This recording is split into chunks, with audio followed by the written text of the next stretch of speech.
and maybe the whole arrangement will be different.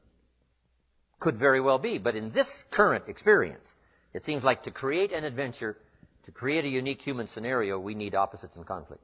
And that's the deal. Thank God for white corpuscles that think negative all day. Tyranny and liberty. Saddam Hussein takes over Kuwait. What should we do? Somebody says, well, Kuwait, what do we care? Well, what if next he wants Saudi Arabia? You say, well, it's a pile of sand, what do we care? Well, what if next he wants Israel? You say, well, little Israel, what do we care? Well, what if next he wants the rest of the Mediterranean? You say, well, yes, I guess we've got to draw a line somewhere. Yes, somewhere. You've always got to draw a line somewhere and tell illness, hey, you can't have any more. You've got to throw up the barriers, draw a line in the sand. Our President George Bush was right to draw a line in the sand, put together the coalition, and put together 500,000 troops and go kick Saddam Hussein out of Kuwait. History demanded it. Hired Chief White Corpuscle General Schwarzkopf.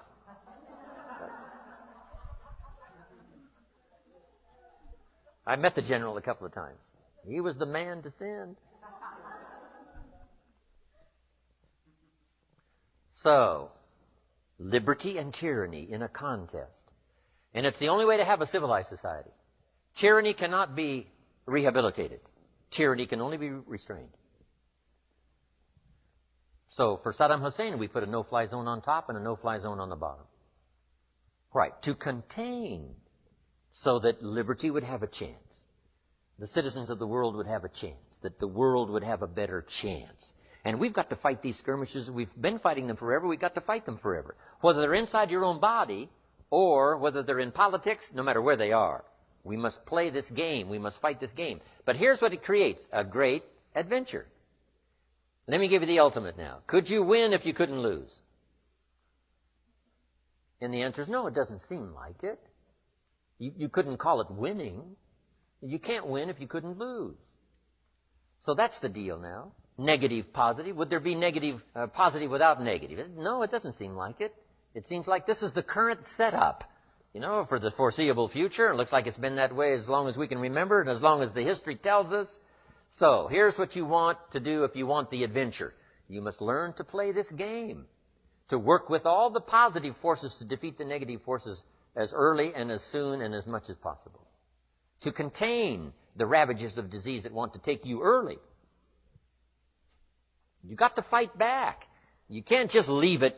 Somebody says, well, I got my fingers crossed. Not a good philosophy. You've got to take your vitamins. You've got to do the stuff. You've got to do the deal. Jump on the positive side of whatever you want and see if you can't help out in this warfare and this push-shove match. That's the key. So in the summer, here's what you must do. Nourish the plants and the garden.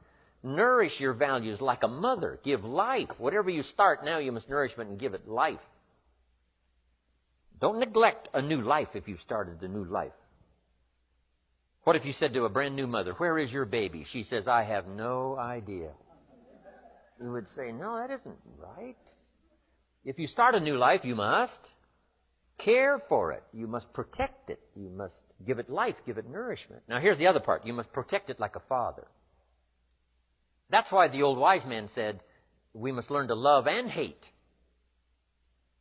So underline that. You must learn to love and hate. And the illustration he used was, you must learn to love good and hate evil. To deal with the weeds in your garden, you've got to hate weeds. You've got to hate them enough to what? Kill them.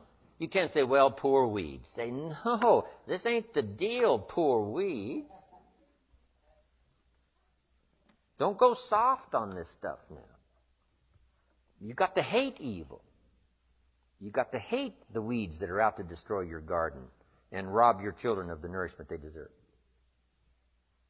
So, here's the deal. Love like a mother, hate like a father. And here's the rest of it. Give life like a mother and take life like a father. You've got to take the life of the weeds or they will take the life of your garden. Somebody's going to get killed. Remember? So you must be like a father. Any father would say to whatever threatens his family, take 3 more steps toward this family, you'll cease to exist. I'm Father. I kill. So send out the warnings. Send out the signals. Both mother and father reside here. Mother nourishes and father gives protection. And yes, it's possible to love like a father and hate like a mother, just so you get both done. In fact, nothing more dangerous than an angry mother, especially in the animal kingdom. Mess with Mama Bear's cubs, if you're a threat to her cubs, she'll kill you. That's that female mother instinct. Kill first, talk later. Okay, you got that now? This is good advice. We're going to learn in communication shortly. You've got to learn to put love and hate in the same sentence, because it's vitally important. Sometimes you must say to your children, what? I love you, but I hate what's going on. They got to know what you love and what you hate. You don't hate them, but you hate what's going on. You hate the dangers. So, learn the good evil. Summertime. Now, here's the greatest battle in the mind. Here's what you must not become in the summer in your mind. A victim of yourself. What is that insidious voice inside your own head that says, you're too short, it'll never work for you, you're too tall, right? It's over for you, right? It's never worked for you before. What gives you any idea that it'll work for you now?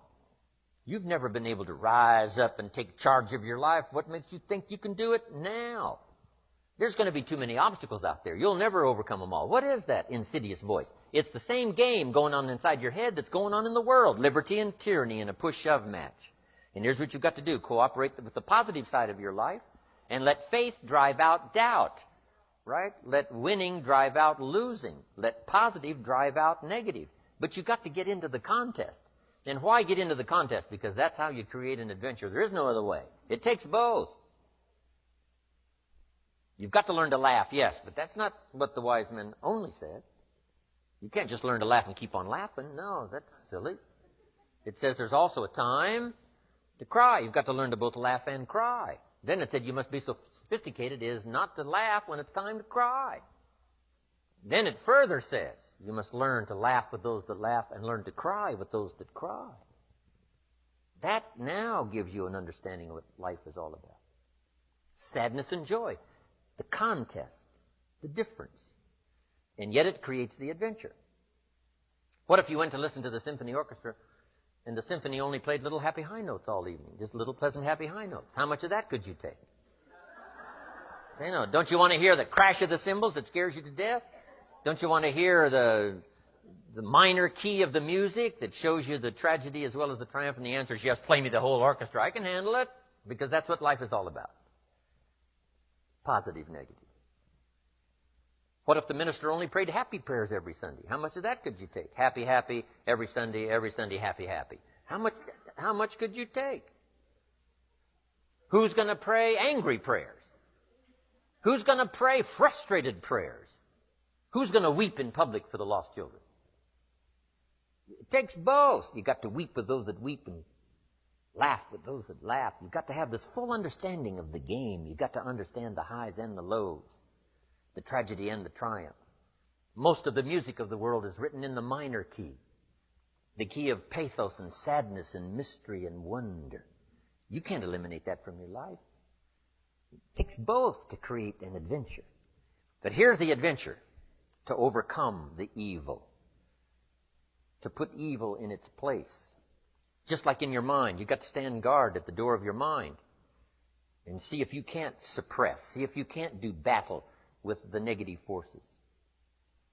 Don't become a victim of yourself. Beware of the thief on the street that's after your purse, but also beware of the thief in your mind that's after your promise. And see if you can't engage in this mental contest and win the day.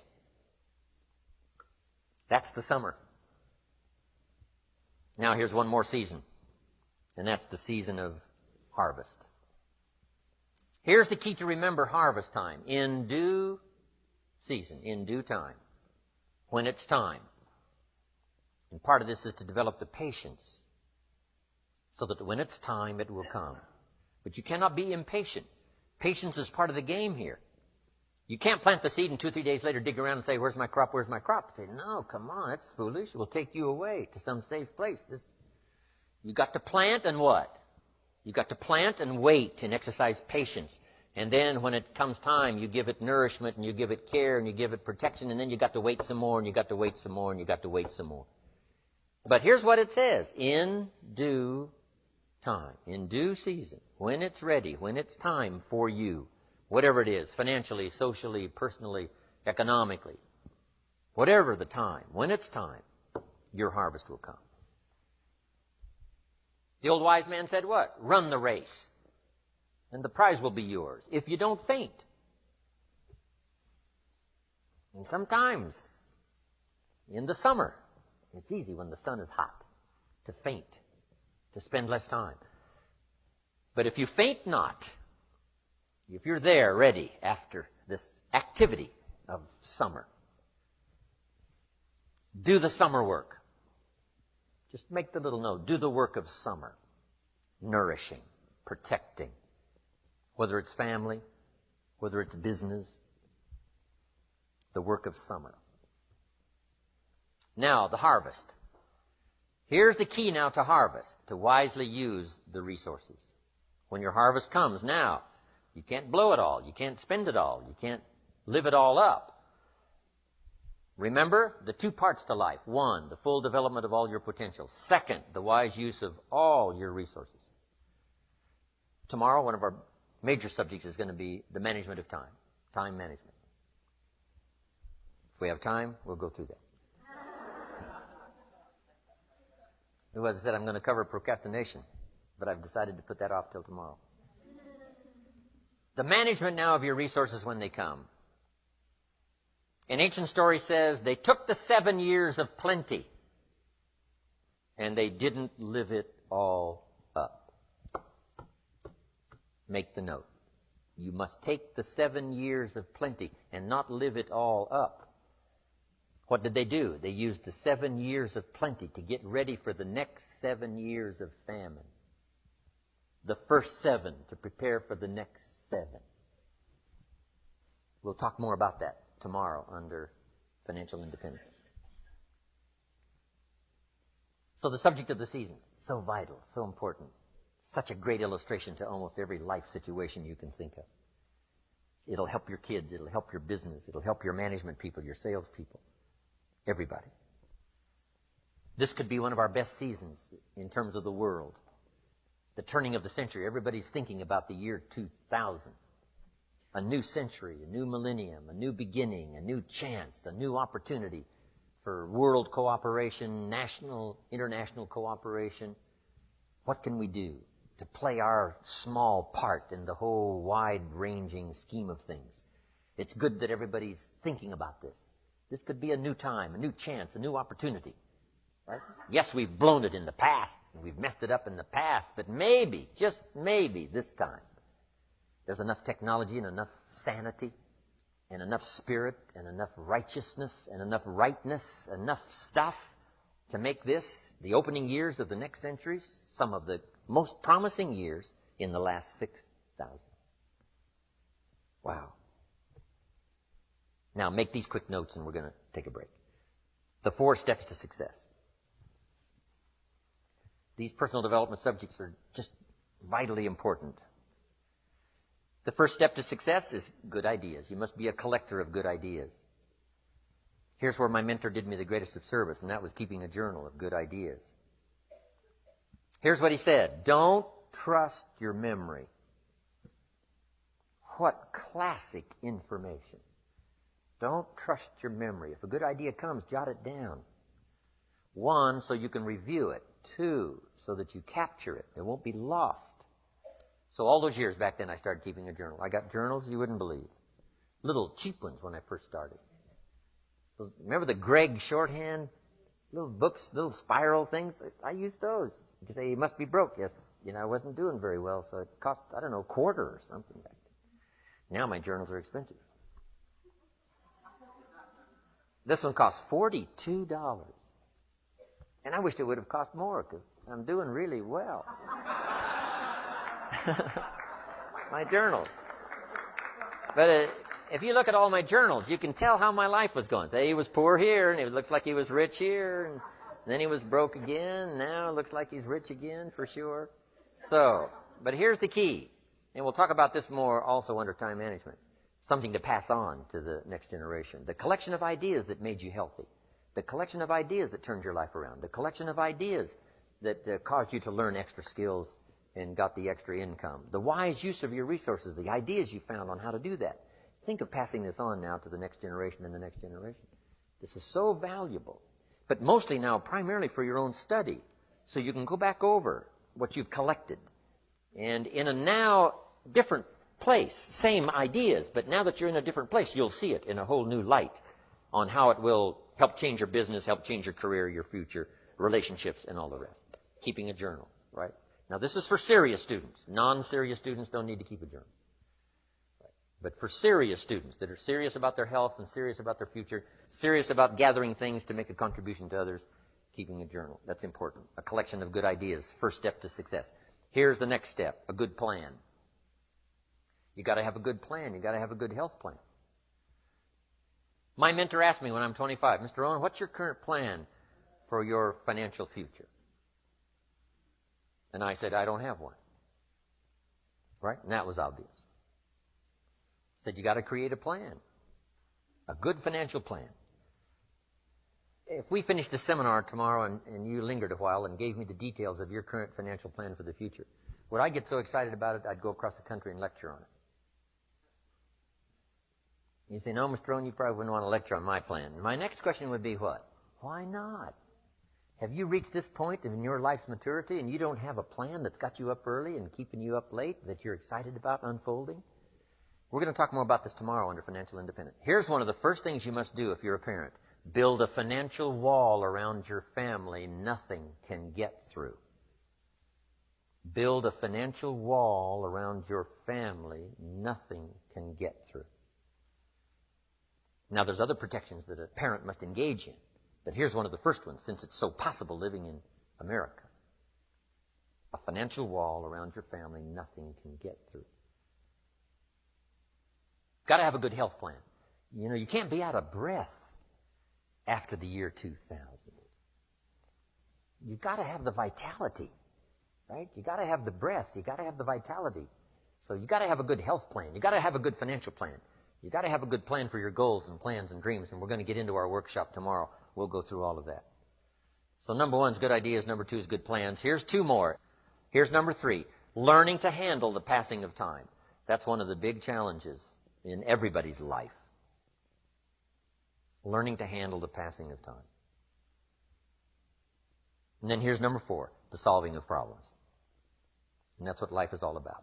Taking them on, finding solutions, executing, recording progress. To receive more information on Jim Rohn's speaking schedule and products, please visit his website at www.jimrohn.com, where you can also subscribe to receive free the weekly Jim Rohn Easy newsletter. Or you can call Jim's office at 800-929-0434. In the Dallas-Fort Worth area, please call 817-442-5407. All mail should be directed to Jim Rohn International, 2835 Exchange Boulevard, Suite 200, South Lake, Texas, 76092. Thanks again for listening, and make it your best year ever. Here's to your success.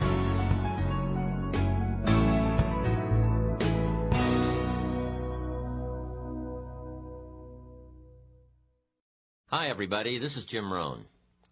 Over the years, I have repeatedly encouraged people in search of the good life to make use of a journal. Invariably, at the conclusion of a seminar, a number of people are sufficiently inspired by learning of the effect journals have had on my life to start using one of their own.